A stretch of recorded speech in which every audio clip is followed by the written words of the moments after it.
What's up, y'all? I'm Mary Sarah and you're watching Sing Sew Repeat. This week's video, I've got it all for you. I've got singing and sewing. How about that? As I've mentioned before, I have a little recording set up over here. I've been tinkering around with it a little bit, and it's a whole new world to me as far as figuring out settings and things like that. But I have a song for you. Now on YouTube, I've had to be very selective about what I can share because there's copyright. So I have to use songs that are in the public domain or tracks that don't cost anything or are free. So, and because this channel is small and I just started out, there's no budget for anything like that. So I'm excited to share. I'll introduce that song in a little bit. Right now, I'm going to go over the two makes that I had. If you tuned in because you thought you'd be seeing a review of the Quinn vest, you were wrong. There's a whole saga that has gone along with that. I mentioned over on my Instagram, so if any of you Instagram girlies are over there, you can follow me at Sing Sew Repeat. So the issue is I went to do the buttonholes, but my machine was not working, and I've always had trouble with buttonholes, the automatic buttonhole maker on my machine, and it just was not working. So I was gifted another machine when my mother-in-law passed, and I had not pulled it out because it's very intimidating when you're having to learn a new machine, and I don't want the learning curve when I'm trying to sew. So I decided to take a look at that one, and almost as soon as I plugged it in, I sewed a couple straight stitches. It was working fine.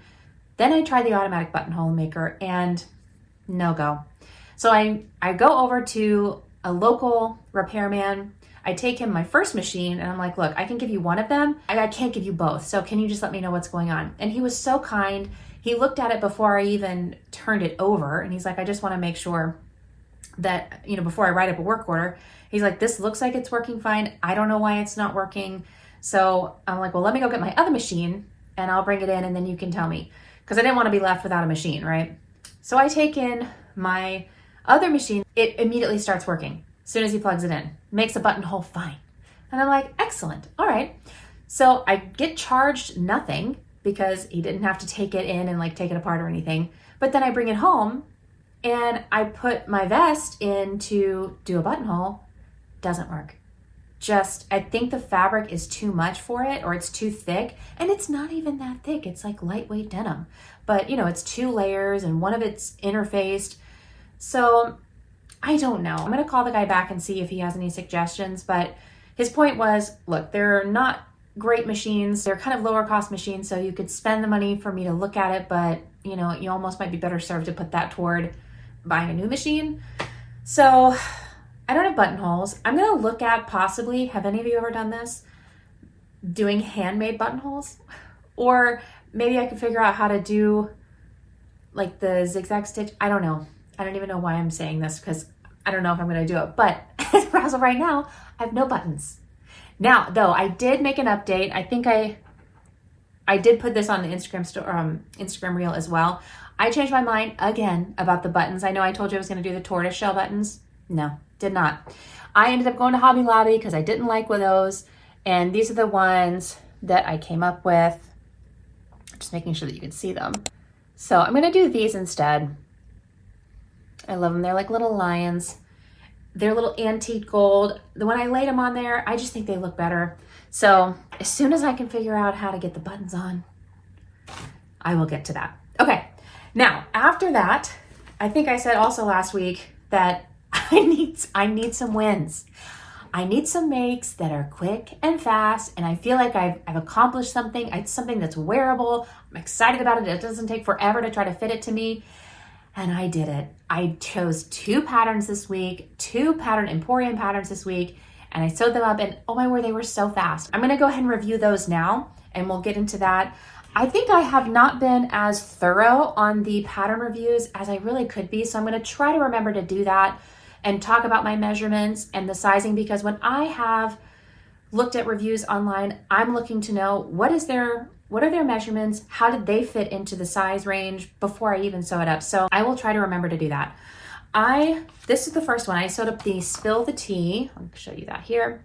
Spill the Tea tie front, tie neck top from Pattern Emporium.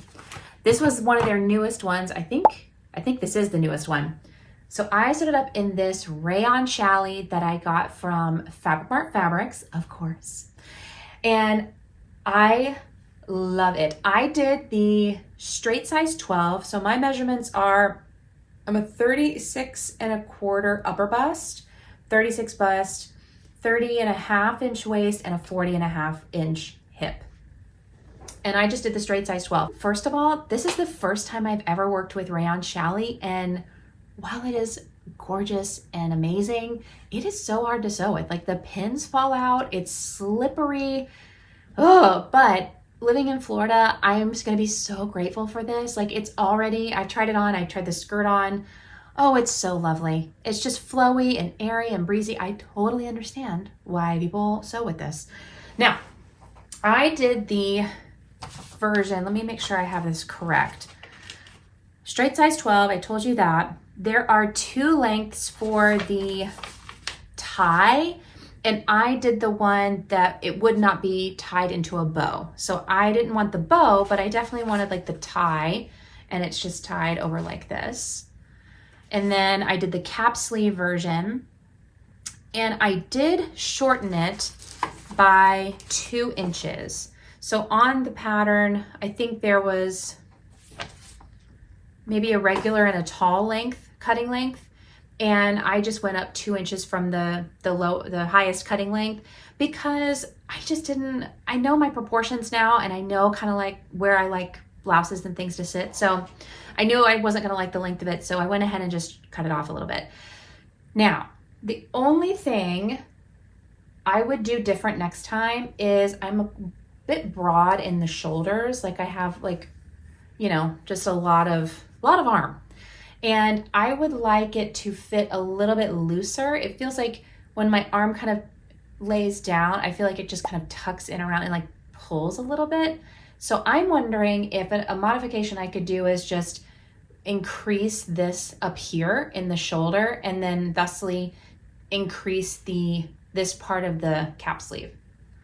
That's my guess. I don't think I want to do it down here because it's already pretty full down here and boxy, but I want it to feel just a little less tight on my shoulders. I've always had that issue of things just feeling tight. And while I am smaller on my top than I am on my bottom, when it comes to like sizing and wearing things from the store, often when it fits right everywhere else, it's too tight across my shoulders. So anyway, that would be the thing I would change for next time. I bought this for the cap sleeve. I saw their video when it came out, and I want to do something in a little sturdier of a fabric, I think. You know, I don't mind that it comes down. And I knew this was going to happen with a rayon challis, but I kind of would be interested if it was more pokey outy, you know. I just like the drama, especially at my shoulders. Now, I had thought maybe I could do where I could interface like half of the sleeve, maybe like the under part of the sleeve, and just interface one part of it so it has a little bit more structure. I didn't want to test that theory. I just wanted to go ahead and sew it exactly how it should have been, but I don't know, it's my thought for next time. So there's that one. Oh, I love it. Oh, I wanted to show some of the details. Some of the little top stitching they have you do around the neckline. Top stitching down the front. Very proud of myself there. The inside, I think, finishes so pretty. See that? Like they have you tuck it in. Thought that was really nice. So there was that one. The spill the tea, tie neck top.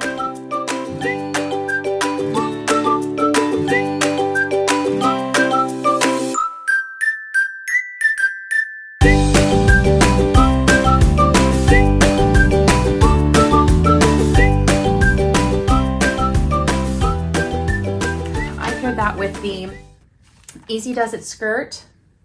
This is just an A-line skirt. It's got a flat front waistband on the front and then an elastic one on the back. And I've never done that, but I love this look. And that was another big reason why I wanted to get this pattern. Hold on. I was a little unsure about the A-line when this first came out because this is, I think, I don't remember when this one came out. Last year, 2024.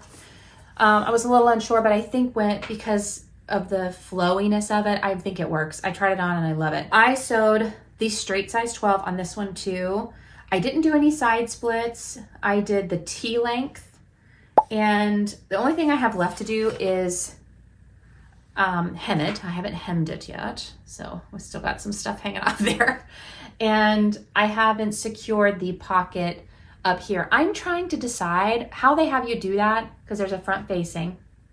How they have you do it is to sew down this right here, but I think I'm gonna go in and just hand stitch it to the facing part. So this is the pocket, and it really needs to be anchored under here, but I don't think I want that top stitching right there. I love how clean that looks.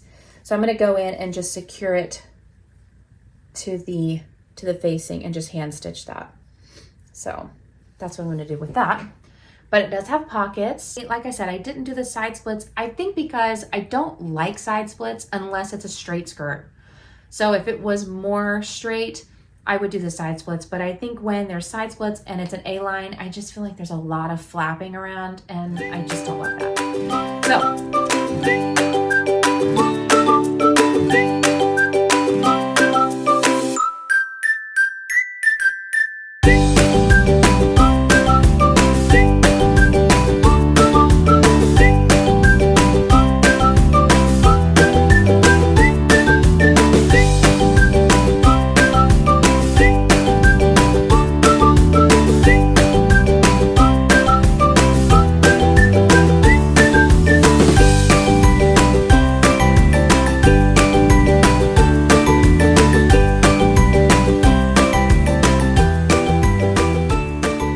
Before we head into the next section, I wanted to take a moment here to ask everyone, if you enjoyed this video, please give it a like. If you haven't subscribed already, I do invite you to subscribe. I wanted to say too, I understand that being a YouTube consumer, YouTube is like my platform, my favorite platform, right?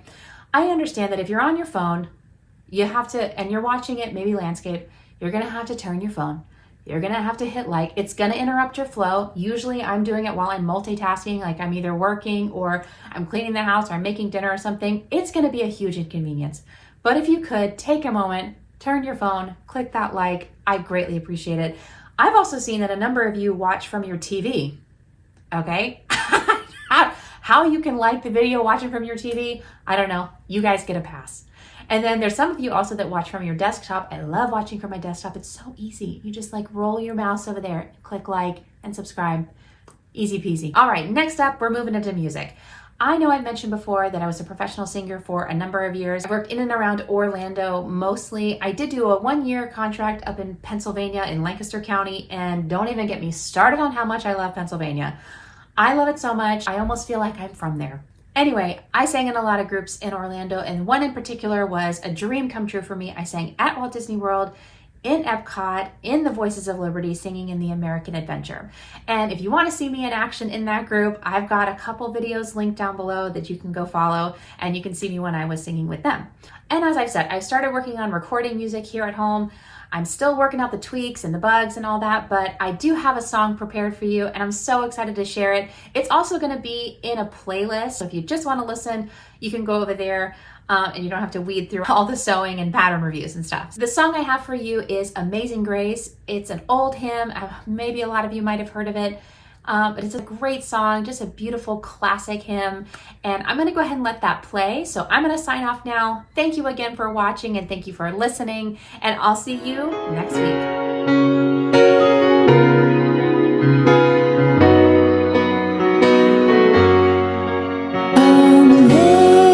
Amazing grace, how sweet the sound that saved a wretch like me. I once was lost,